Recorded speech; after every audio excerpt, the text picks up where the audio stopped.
thing will start. As it is right now, we cannot really tell what will happen. Because Yeah. there's been series of protests in the southeast, in the south. And I think this can be said for most of the political parties. About 5 of them are having, little discrepancies here and there. And apparently, INEC's list is supposed to be done by November 2nd.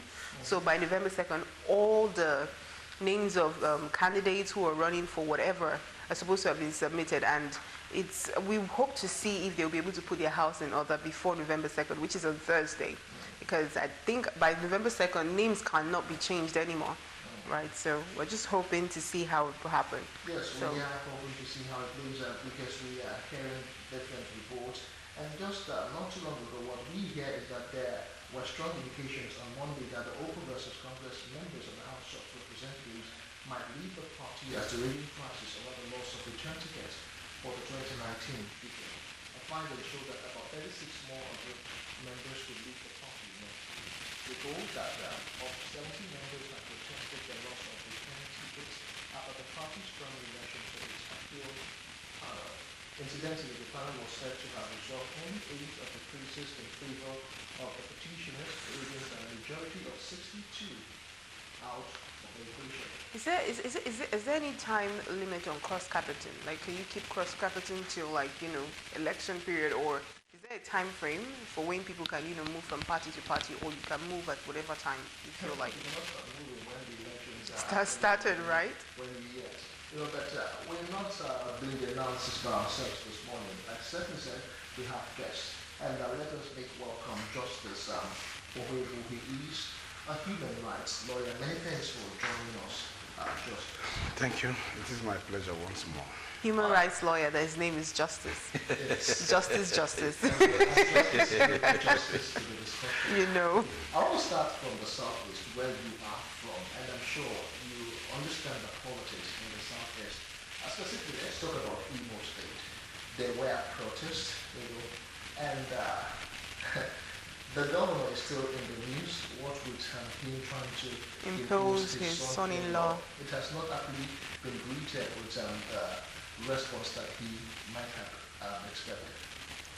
Well, it's actually very laughable. But unfortunately, he forgot that I'm from Imo State. But unfortunately, he forgot that Imo State is not a state you toy with. There are a lot of intellectuals in Imo State. Imo State is known for education. Unfortunately for him, whichever game plan he was able to put in place did not work. Because in a state where one person feels he has become a demigod, as I speak to you, he penciled his son-in-law, who happens to be his chief of staff, as the next governor of the state, that he must get the ticket from APC. He penciled himself for Senate or Luzon, and penciled the wife for House of Reps. And if you go to Imo State and interview people, the truth is that Rochas has lost, people have lost confidence in him right from immediately after his first tenure. In fact, even the emergence of his second tenure was, if not for a little defection from 1 or 2 persons that aided him to win the second tenure, he wouldn't have won it. So if you go to Imo State now, you discover that this person he is trying to impose is not even a popular candidate. Billboards and posters does not win election. Billboards and posters does not make difference in the minds of the people. We are talking of a state where workers are being owned. The workers that are even being paid are not paid on time. They've even been paid 70% of their salary. It's like their salary. Pensioners are not paid. No infrastructure, nothing. In fact, Imo State is grounded. You're a journalist. You can take a leave and go to Imo State and see things for yourself. It's even a different thing if he has done well. But in this scenario, the man has done wonderfully bad. And now you want to impose your son-in-law. Now, are we actually running a family business, so to say, or what? When there are other people in the party. And let me also tell you, I don't know, as of yesterday, the governor came out, I think he had a press conference yesterday or the day before yesterday, that if the party the son-in-law ticket, he's going to leave the party and all that. Let him leave the party.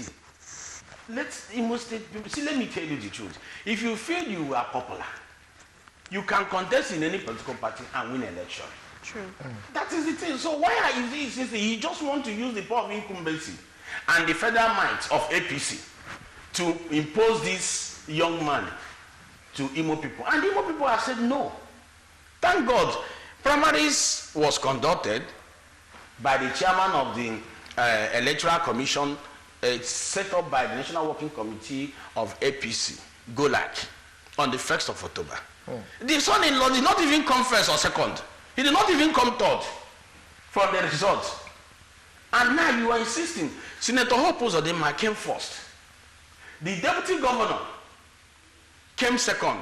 And if you remember, he started having squabs with the deputy governor. Immediately the man declared his intention to run for governorship. They did a kangaroo impeachment and impeached the deputy governor. Thank God for the judiciary. He went to court and he was reinstated. The man also contested under the platform of APC and came second. So when you look at this scenario, you now begin to see that what is that thing this governor is hiding? What is that thing he wants to achieve that he must be his son-in-law that will be the next governor? After 8 years, all your family members are in the cabinet and you still want to impose your son-in-law to Imo people. Now you are just trying to, I don't know, even people in Nigeria should look at it, whether, whether something is wrong somewhere. Because when you look at it holistically, you begin to ask yourself a question. Why all this imposition? If there is no interest somewhere, what are you trying to cover?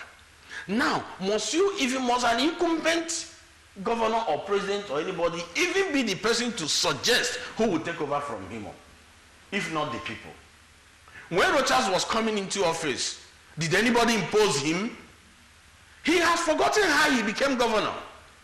He became governor under sentiment. He defeated the incumbent governor then, or Hakim, with propaganda and lies. He has forgotten. And he also forgot that he even won governorship on the platform of ABGA, not even APC. He even betrayed the party. Now you are now trying to, if Hakim has done what he is doing now, would he have had the chance of becoming a governor? All right, okay. We'll still talk more about the Imo politics, but let's take a bit of a soundbite, from various states. Let us start with that of Imo State, where some people protested, the imposition of candidate by the governor, and of course we'll take that of Ogun State, and we'll come back and talk some more. And just to remind our viewers that you can be a part of this discussion. If you have a comment, a question, feel free to do so. The numbers will be displayed shortly on air. You can also interact with us on our social media platforms using the hashtag GalaxyToday. We'll return in a moment to join us again. Got to be aware that some of these people that won the election, their names have been removed. I have continued to engage my people, but obviously they are very resolute to express their grievances in the manner they are doing, which I think is within their rights. So on my own part, I will urge the National Working Committee, led by the national chairman of our party, to look into the demands of the Imo APC and immediately find ways to make amends where there is merit, and discover why the acts of omission that happened, and then look into them with a view to correcting them. That my national chairman is a man who listens, and for the entire APC structure in the states, from the 305 wards, to be making a demand, I think it's not something the party should turn a blind eye to. I think the party chairman that I know will respond promptly to look into the demands and have them corrected. Where there are merits, because the demands of the people is that the persons who won elections should be allowed to stand the elections, the general elections, because the party created guidelines which threw them off.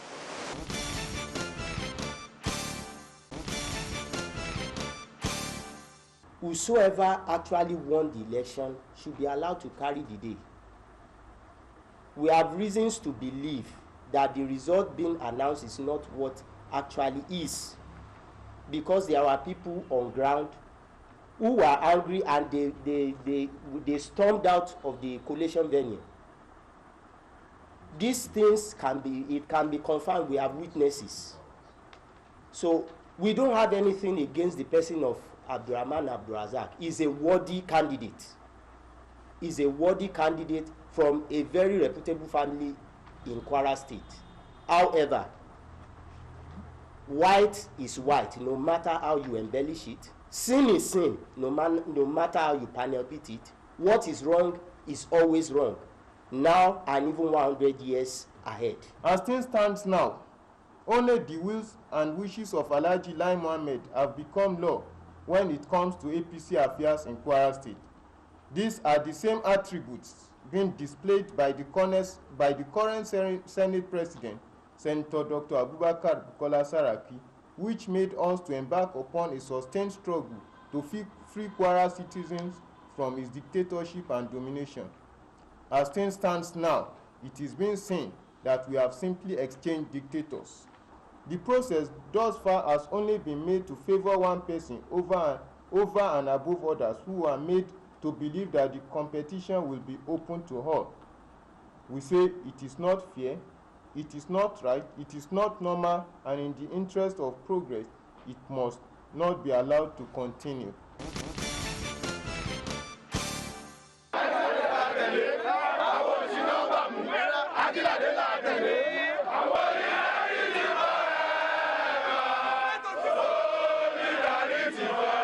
We are here in respect of the primary election we held under APC on the 2nd of October.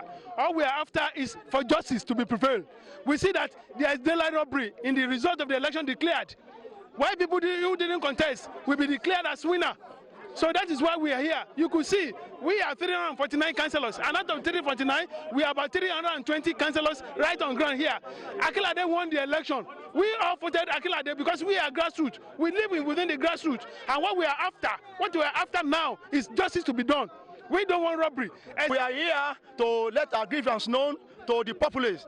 In fact, we voted for our man, Akilade, to be the governor of Ogun State. But we see that on October 2nd, His Excellency in his benevolence declared public holiday so that we all can have opportunity to exercise our franchise on the 2nd of October. And now to see that all our efforts will be thrown into rubbish, we say no to it. We are saying we want Akilade. He's our governor. We labor for it, and we voted for him to be the governor, the next governor in Ogun State in 2019. We cannot be watching, we cannot be seeing our right being rubbished and our effort being soiled. This party, APC in Ogun State, remains one, indivisible one, and let me assure you, nothing will happen to your interests.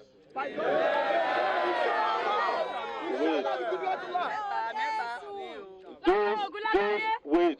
Those that are trying to reap where they did not sow, they will not succeed. Please, for God's sake, remain steadfast. We know that you are bitter. We are equally bitter too because of this glaring injustice. But I want to assure you, nothing negative will happen to the mandate you gave to our man, Akilade.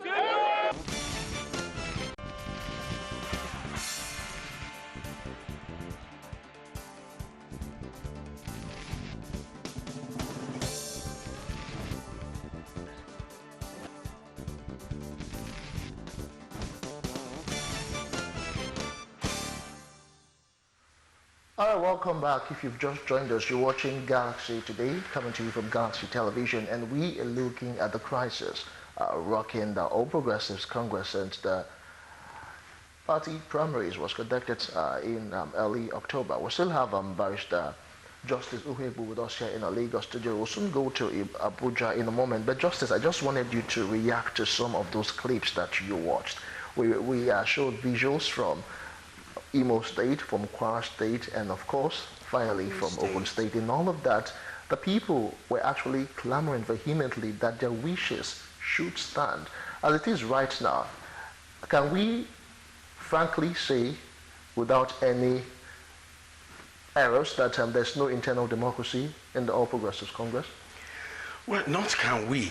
We are saying it. Reps ipsa loquitur. The art speaks for itself. I don't think we'll have so much thing, because the truth is this.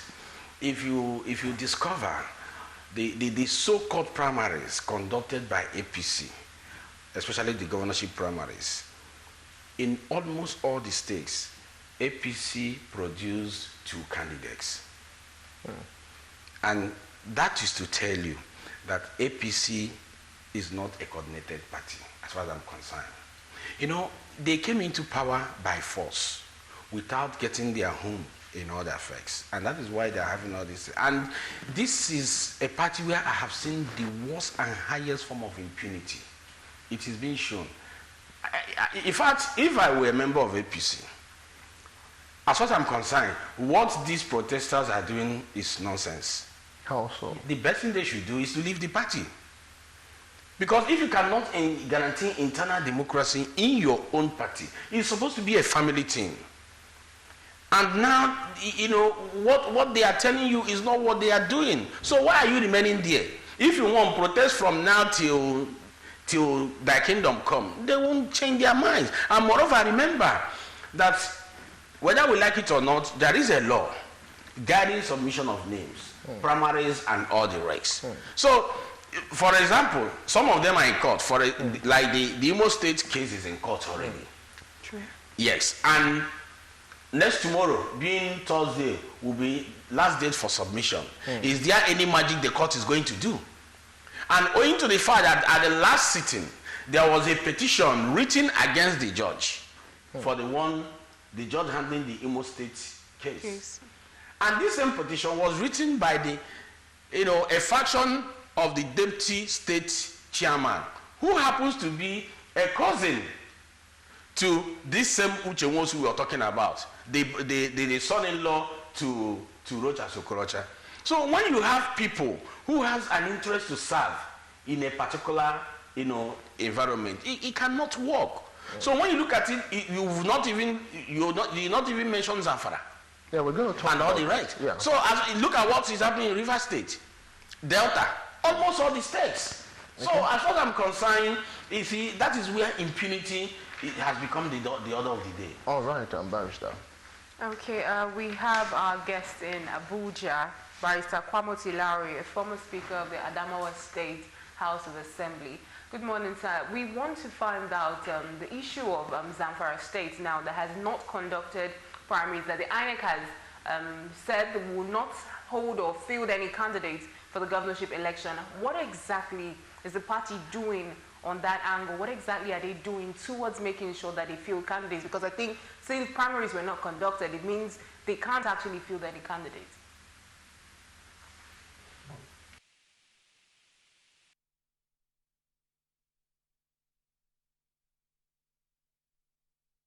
Thank you very much. Good morning. In a matter of Zamfara, even though the party is disputing, has disputation with INEC, and the party is also taking the matter to court in respect of that, but I believe that INEC is right in the sense that they have to really exercise, put their foot down and exercise their right in respect of law, in respect of maintaining order, in terms of electioneering and party primaries. So INEC, I am in full support of what they are doing, and they have to set a standard in respect of Zamfara. But be as it may, the Zamfara has made it clear that they have done their primaries and they are not in agreement with INEC, so they will be heading to court if INEC still insists on that point. But like I said earlier, I am with INEC in this respect. As long as INEC is not, wielding the big stick on parties, then all this kind of impunity we are talking about will continue to exist.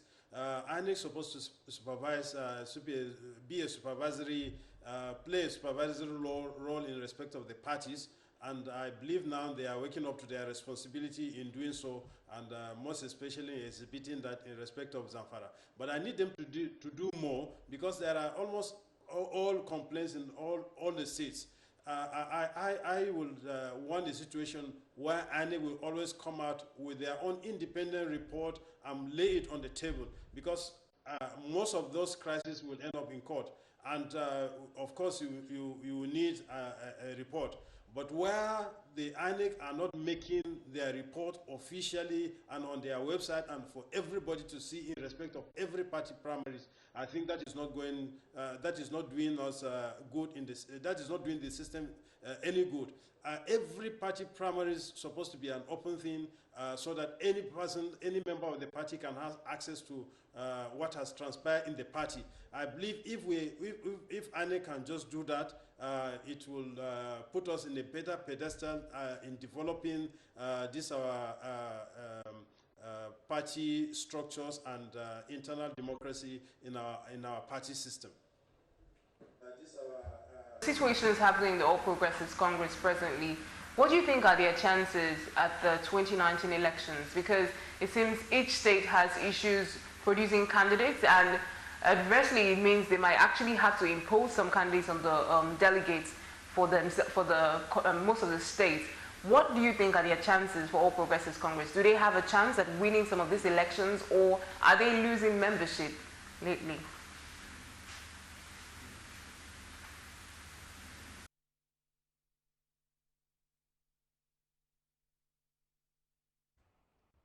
Definitely what is happening in APC is like shooting themselves on the foot, because you cannot go and be imposing candidates and still expect to win the election. People are now getting wiser day by day. The electorates are getting educated, politically educated day by day, and they know what they want. So the APC is going under a presumption that what happened at the last elections is what is going to happen now. They are hinging their popularity on that of the president. But believe you me, I have been in there in the system, and I know how difficult it is for you to win election, and I know how difficult for you to win your second time, no matter how well you perform, because people have now seen you and they also want to see the other side. So they are basing their popularity on that of the president is the biggest mistake they are making. They ought to have allowed the system to run itself so that popular candidates are thrown up for general elections for them to win elections. But as it is now, they are playing in favor of their other political parties, to cash on and win elections.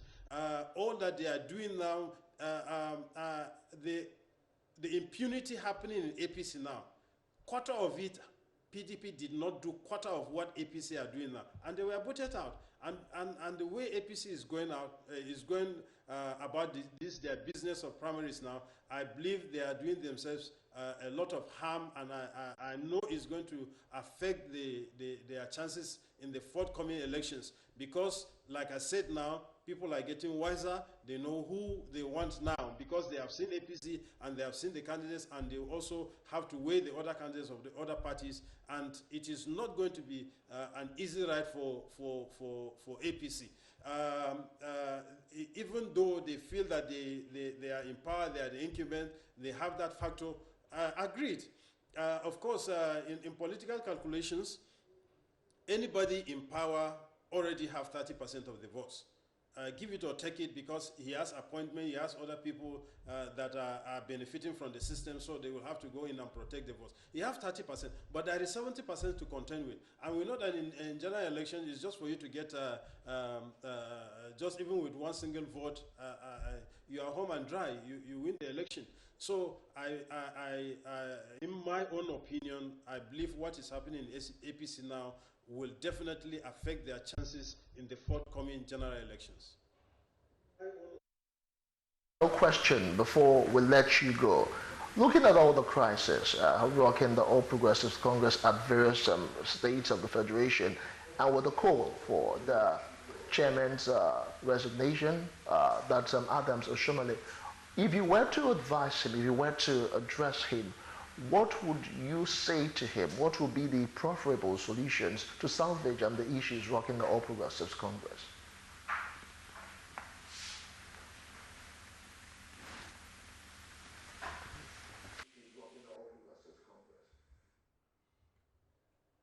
In respect of the national chairman of the All Progressive Congress, Adam Oshomole, I think he has come on a wrong premise, because the way he has been approaching issues, they are not given the desired results.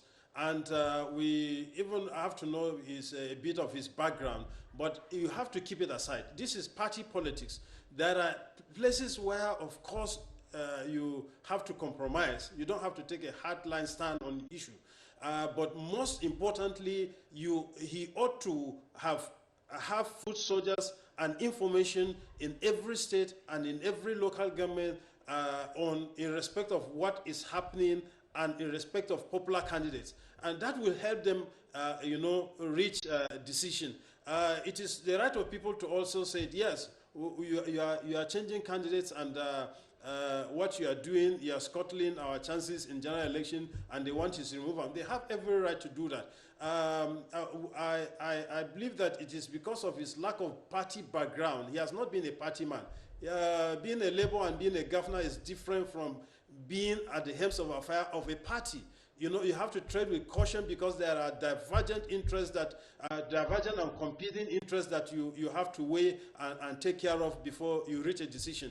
But obviously, I don't feel he is doing that in respect of the crisis that is going on now. He will just sit down and feel that he will just give an order.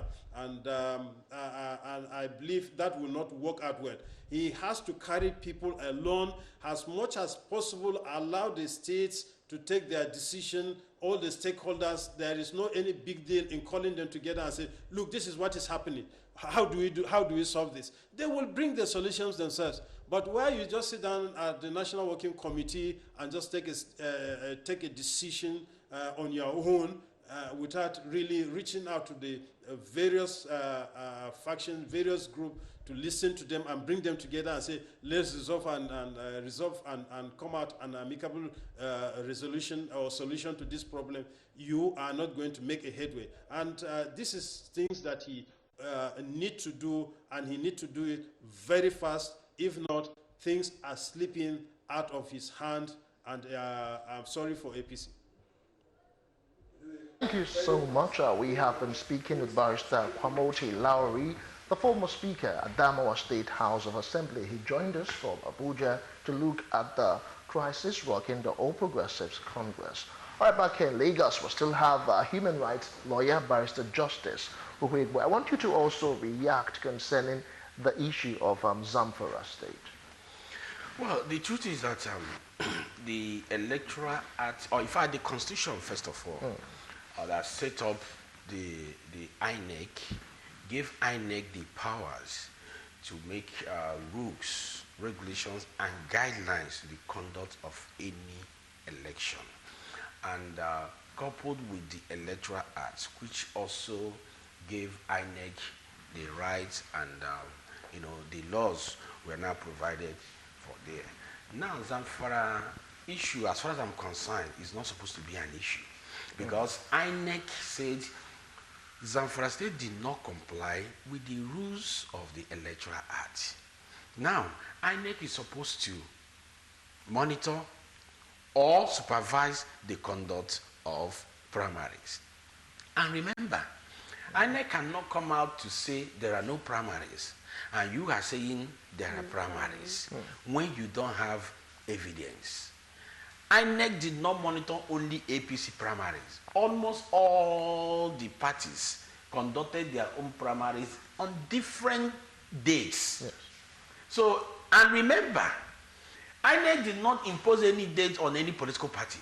Political parties fix dates for themselves. And INEC have to come and monitor. So INEC is now saying, you put to the best of our knowledge, you people did not conduct primaries on the day you gave us that you're going to conduct primary, because they wrote to INEC. And as it stands now, INEC has finished with that particular issue. It is over, and that's why INEC is still insisting. As far as INEC is concerned, you did not conduct primaries. So if you want, go to court. So if you not go to court, then come and prove to the court that you conducted primaries. Because we, in as much as INEC, from the name, as the name suggests, is an independent body. Yes. But I don't think INEC will be saying they did not conduct primaries when they conducted primaries. Where are the video clips? Where are the evidence to show that you actually conducted primaries? Okay, I want to butt in here about these issues. I mean, so many people are going to courts and everything, and as they said, November 2nd is the deadline for submission of names. Now, all these court issues that probably have been adjourned till after November 2nd, what happens eventually? Are those people still going to, if they win their cases in court, are they still going to be included in those names? There are exceptions for them? It depends. For example, I think in the case of Ogun State, I think PDP is also having problems there. Because according to INEC, there are about 2 or 3 court orders restraining INEC to do a particular thing or to recognize a particular or any candidate. And not until those court orders are vacated. For example, also like what is happening in Imo State. As I speak to you, Senator Hope Uzodinma is the person that won the primaries for APC in Imo State, conducted on the 1st of October. Now, when all this Buhaha started, he went to court, telling the court that his name should not be changed or substituted by any other, with any other name, or any other primaries be conducted. And there's an injunction to that effect also. So as it stands, there is, in fact, as at the time, the purported second primaries conducted by APC faction, because there's a coalition in Imo State. That, you see, Imo State is a peculiar case, because among all the, I think, 9 aspirants, there was a coalition of about 8 of them or 7 of them that came together and agreed with the result. Only the same person that the governor wants to impose is different. And they now went on the 6th to conduct a different primaries, when there was still a subsisting court order to that effect. So you see, there's a lot of impunity everywhere. In fact, like my colleague in Abuja said, this is the time INEC should be proactive, irrespective of who has appointed you as INEC chairman. And let me also let the INEC chairman know that his position is a tenured position. He cannot even be removed until his tenure is over. So you must live above board.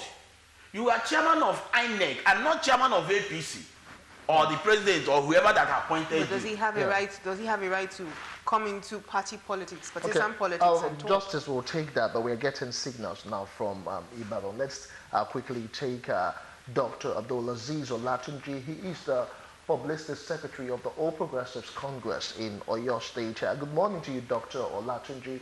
We're looking at the crisis rocking your party across various states. I want you now to comment as regards what the APC is doing specifically with all the crisis.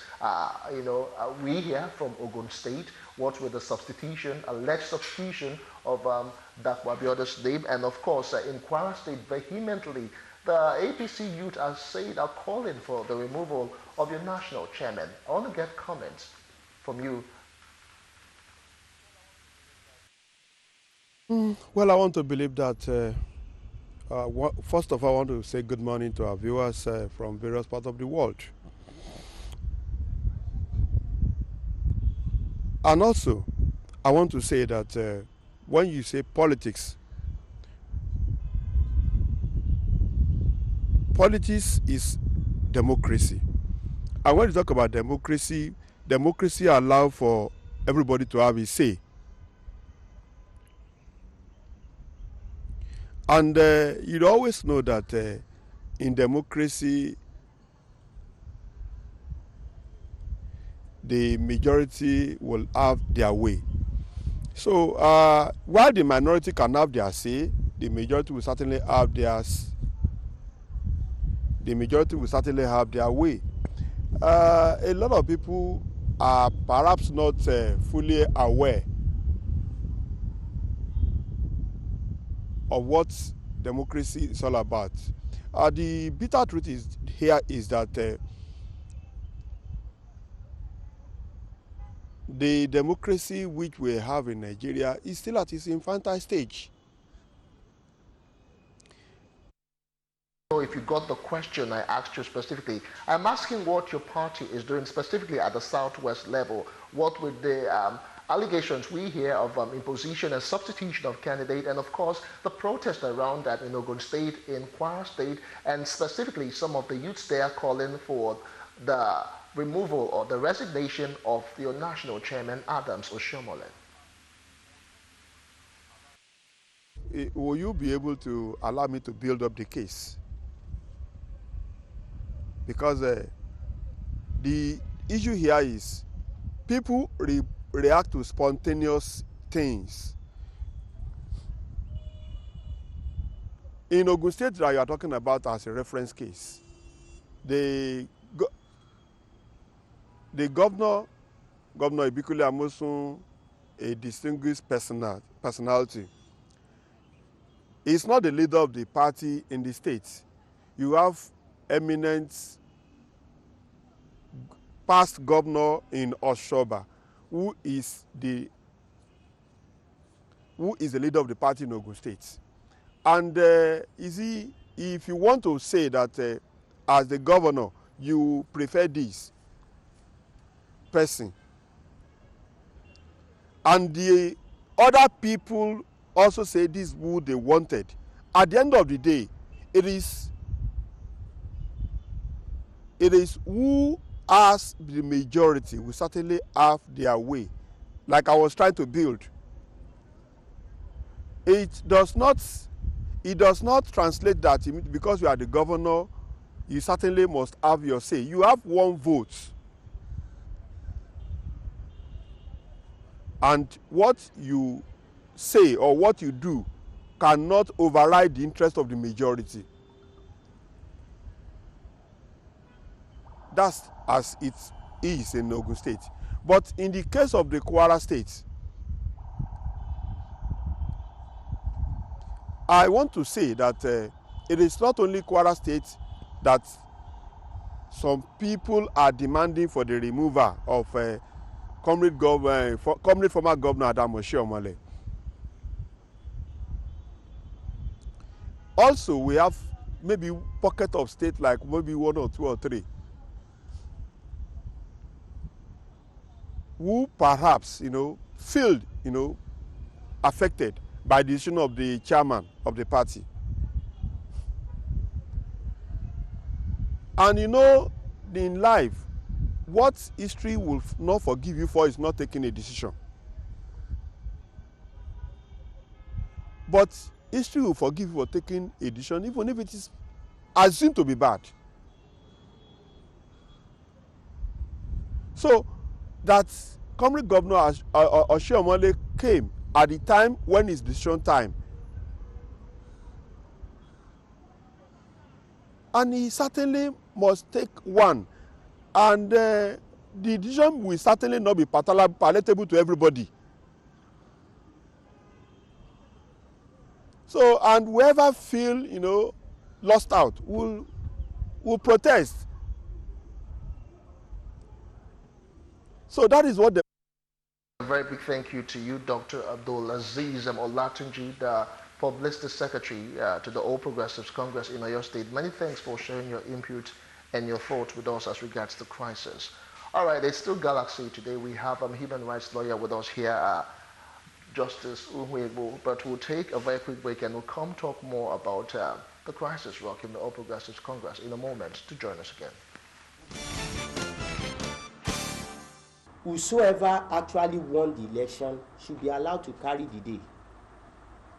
We have reasons to believe that the result being announced is not what actually is, because there are people on ground who were angry and they stormed out of the collation venue.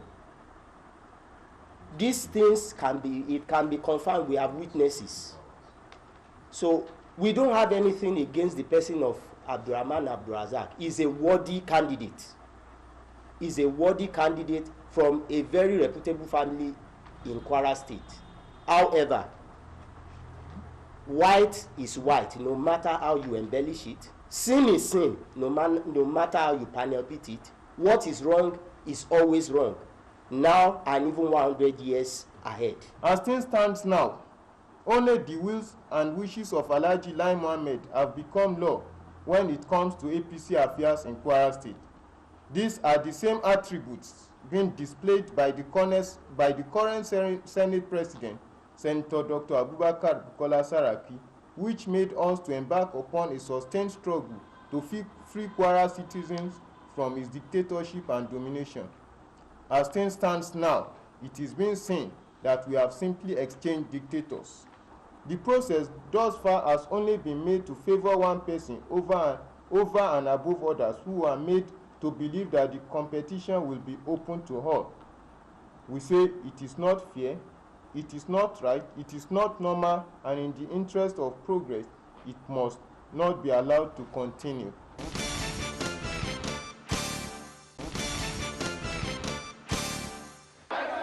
All right, welcome back. We're still expecting your calls and your messages and your contributions. The numbers are on the screen. You can also interact with us on social media using the hashtag Galaxy Today. Right, yeah. Justin, I have to butt in here. Right before we had our guest from Ibadan, we're discussing the role of INEC in partisan politics. So you were saying the chairman of INEC should be able to come in. And I'm asking, in what regard would he be able to come into party politics? I mean, because this is what's happening within the party, not outside the party. Say they are bringing names and they have all these issues. Does the INEC chairman have any power to come into the party and say, oh no, this is how it should be done, or what? Because our guest in Abuja was saying there should be reports. INEC should have its own independent reports of what happened in the primaries and all of that. Does INEC have do they have the power to come in and say, when we supervise these primaries, this was the candidate that won. If you bring any name other than the candidate that we saw as the winner at the primaries, we won't accept it. Does INEC have that kind of power? No, you see, what I said is this. The Electoral Act and the Constitution. The Electoral Act is an enabling status, while the Constitution is the grand norm, where the INEC borrows a life from to exist. And the Electoral Act has also given INEC the powers and also the Constitution to make rules, regulations guiding conduct of elections in Nigeria. Now, the Electoral Act now stipulates that it is the duty of INEC to monitor or supervise elections. What that means is this: if INEC did not monitor or supervise any primaries, which means there was no primary ab initio. That is what INEC is saying. But that's for example for our state. Yes, I'm coming. That's what they are saying. They are not saying that you must submit a particular name, that they were there when the election was held or something like that. I don't know whether you understand me. For example, in this recent primaries, APC indulged itself in a serious illegality. Okay, what illegality? In the conduct of the primaries. Some of us very soon will go to court to challenge some of these things, because we must move forward in this country. Because if we are going by the way APC is doing, our democracy will die. The Electoral Act provided, I think section 87 sub 2, provided that a party will adopt either direct or indirect primaries for the conduct of its primaries. It did not say you must practice the two. But in this instance time, APC did the two. Some did direct, some did indirect. Can you not say that APC has done primaries? Though it is a legal, I don't want to bore you with that legal gimmicks here now. But what I'm trying to say there is this. If INEC did not supervise or monitor any conduct of any primaries, what it means to them is that primaries has not been held in that particular state. But if they did supervise. So now I'm coming there. Then if they did supervise and you bring a name, it is the party that has the right to submit the name. To submit the name, and not INEC. So INEC has no... No. INEC has no say in any party primary. It's an internal thing. But because INEC will monitor to make sure that it is even done. Remember that somebody might even win the primaries, and all aspirants will now come together and say, let us give it to Mr. B instead of Mr. A who won. And if there's an agreement between all of them, all the aspirants, and if not, yes, of course. But with what is happening now, we are not seeing an agreement. That's what I'm trying to say. So INEC still has no power. That is why the INEC has nothing to do with party politics at all. It is not their duty. Their own is to monitor, supervise, names you submit. It's just like the allegation of the incumbent president not providing his certificate. INEC have said, we have published names of candidates. If anybody is not satisfied with any fact deposed or said or any information given by any of the candidates, you are at liberty to go to court.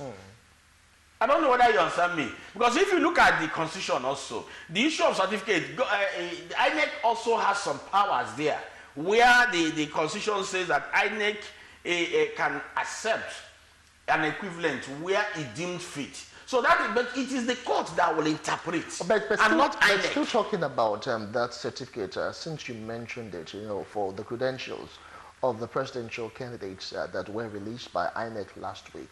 Fine. All the other contestants have released just, but in case of the incumbent president, is there no law? Because I really want to get it clear, as in I just want it to be clear now, because I still have gray areas. Is there no law that, that INEC can use, to, to impose its own powers? Because what I don't understand is that other parties, other candidates have, presented theirs. The president said it's still with the military. In your opinion, doesn't INEC have the right to demand, for the credentials of the incumbent president? Definitely, it is a constitutional provision. And INEC is duty bound to say, where is your certificate? Either standard 6, primary 6, or YX certificate. Certificate is what? Certificate. But you said they can deem it fit to collect an equivalent. Yes, and the constitution went further to say, or an equivalent. That is why I don't know what the Mr. President has submitted. That is equivalent. That is equivalent to INEC. I don't know whether you understand me. So in that sense, INEC also has a duty. And that's why I faulted the INEC chairman. The INEC chairman has a duty to explain to Nigerians, what the equivalent if you had accepted the incumbent president, whatever he presented, tell us the equivalent of that certificate, what he represents that he submitted. Because INEC is duty bound. I don't know whether you understand me. So, let me tell you. In democracy, remember Fela said democracy is democracy. Democracy. A lot of things comes out. And when things comes out, it is put on the table for scrutiny. So you don't play hide and seek game here. It must be done in the open. There's no two ways about it. So let us leave whether he's an incumbent or not. You know why? Because any precedent we set now will haunt us in future. And that is why we're even having issues. You remember in 2014, when members of the People's Democratic Party defected and joined APC, people clapped for them.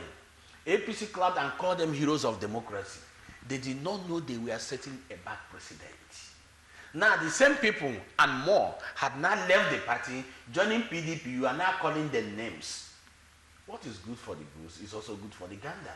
So in here now, it is only the judiciary that can come in to remedy some of these situations. All right. One last question before time runs out of us. The people are saying that as much as the APC is having all of its crises, the one place where they have so much power is at the center, which is at President Buhari being the only candidate they're fielding for 2019 general elections. And as our guest from Abuja actually said, he said people are hoping that the votes that will be the candidates that will be voted for the APC are depending on the fact that President Buhari might be a popular candidate. So they are not voting the APC based on who is, who the delegate is. They are voting based on the party, voting based on the presidency, on the incumbency. Do you think that will, go a long way in, you know, favoring the APC in the 2019 elections? I will tell you a capital no. Because as I speak to you, I know with what is happening that every Nigerian now has become a politician overnight. Why? Because this present government has made every Nigerian to be interested in politics, unlike what has been happening before. You know why? You know, it's just like when a father goes out promising the children, I'm going to buy cake for you when I'm coming back, and he comes back, they do not see cake. Even bread, they did not see. Puff, they do not see. There will be revolution. That is what is happening now. You know, the APC government, before they came into power, made Nigerians to believe that they are the Messiah this country needed. But unfortunately, they are not seeing anything. Now, let me tell you the truth. People are not going to vote party. They are going to vote individual. You're even talking about popularity. The incumbent president is no longer popular. Let us be realistic. How popular he was in 2014 and 2015 is not the same today. Go outside and make your findings. So, but another thing, like the other person said, you see, how can you win at the center when you lose the stakes? It's not possible. Because there's a ratio. For each election conducted in any state, at least somebody, the president must get a particular figure. You understand the thing? For you to be able to win that state. So if you are relying that you're going to win in the federal, the federal government is made up of the states and not Abuja. I don't know whether you understand me. One person